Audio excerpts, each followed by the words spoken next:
All right, so for today's pronunciation critique, we're going to be critiquing a fellow reader, Alvin. And so Alvin is from a European country. So if you saw the newsletter, I put European country specifically because I want you to develop a skill.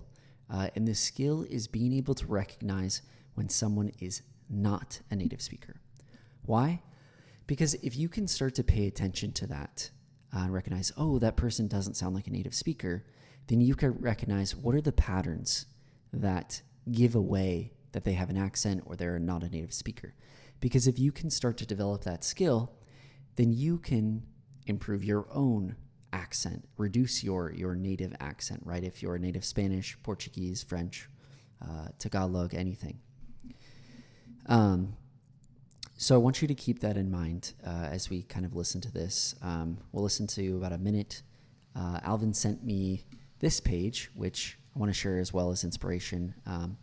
He is in DevRel, so developer relations. So he has this handy speaking page, right, of talks and podcasts that he's been featured on. So I chose one, this one, which is this Headless Content in DevRel with Alvin Bryan on the Curious Coders Chronicles. So we're going to be listening to that. It's going to start around a minute. So first thing we're going to do is just kind of listen to it, and I'll talk about what kind of sticks out to me. What things are given away that he might not be a native speaker. We'll talk about things that he does well, and then we'll try and guess what country he's from. Outsourcing that data storage work. But first, maybe Alvin, you as our expert today, maybe you could share with us, like, what is a headless CMS and why would I need it? Sure. As a developer. Hello. Okay, so that was just an intro from the podcast host. So here we'll have Alvin. Yes. So the idea of headless CMS, right, is in traditional CMSs, right, like WordPress, Squarespace, you're limited to the website, and your content is limited. So one thing that is difficult about this is he's got a very natural flow, right? So at first it's hard to tell, like, is he a native speaker? Is he not? There's something, I don't know if it's in the vowels, like when he says you're, I'm like, okay, is he British? Limited by the CMS itself, right? You have this concept of a page. You have this concept of a page. So there is a little bit of an accent. He has a very natural flow, though, so you're listening to it, like as a native speaker myself, and it's like, oh, like, you don't think twice, right? And that's kind of what my goal is with these videos and this newsletter, is to get you to a level where you are speaking naturally like Alvin here. You make a page on your website, therefore you make a page in the CMS, and that ends up being a page on your website. But what if you... Notice how he used sorry there, like very quickly, to correct himself, right? That is an excellent thing that you can do as a non-native speaker to help your speech sound more natural. Have an app, a mobile app. Mobile. Okay, so that's something that kind of gives away. So, right, so like in the US, if you're going for an American English accent, we don't say mobile. You say mobile. So that's what I mean when I say, like, when you want to get to a native like level, you really want to choose a specific dialect. So do you want to go for an Irish accent? Do you want to go for an English accent? Do you want to go for an American accent? And obviously there's plenty others, but those are the main ones that I'll mention here. Because if you say mobile, which would be like maybe a British accent, maybe Australian too, but the rest of your speech doesn't match that of a British speaker, then that kind of gives you away immediately, right? It would be the same thing like in Spanish, like jacket.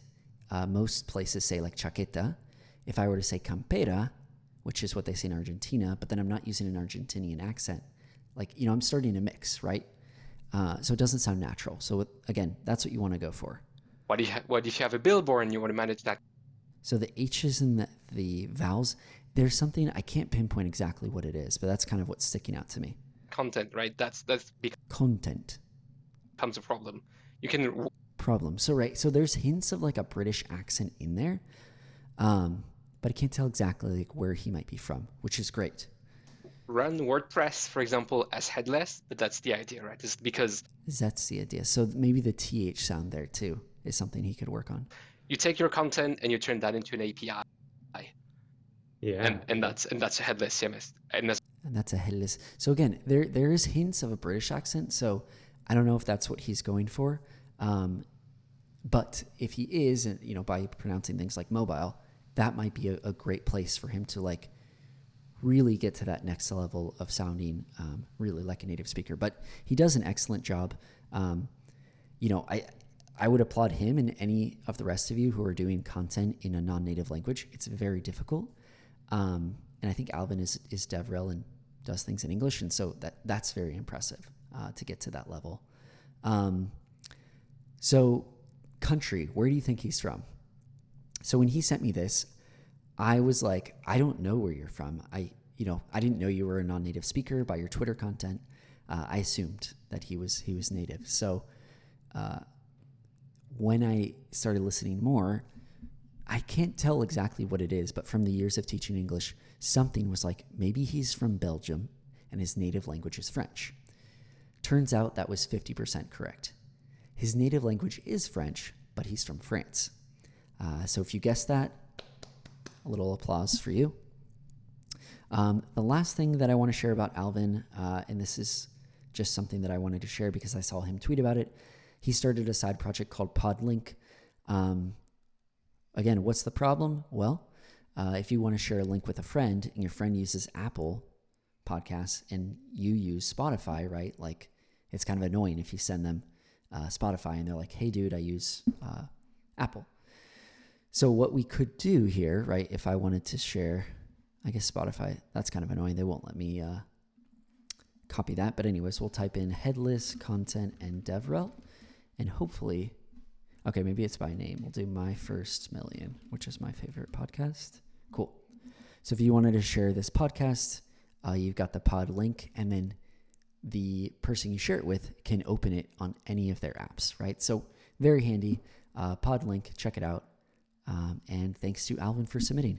If you're interested in getting a critique, sign up for English Byte, put in your email. I put in requests and you can just respond, or you can contact me on Twitter.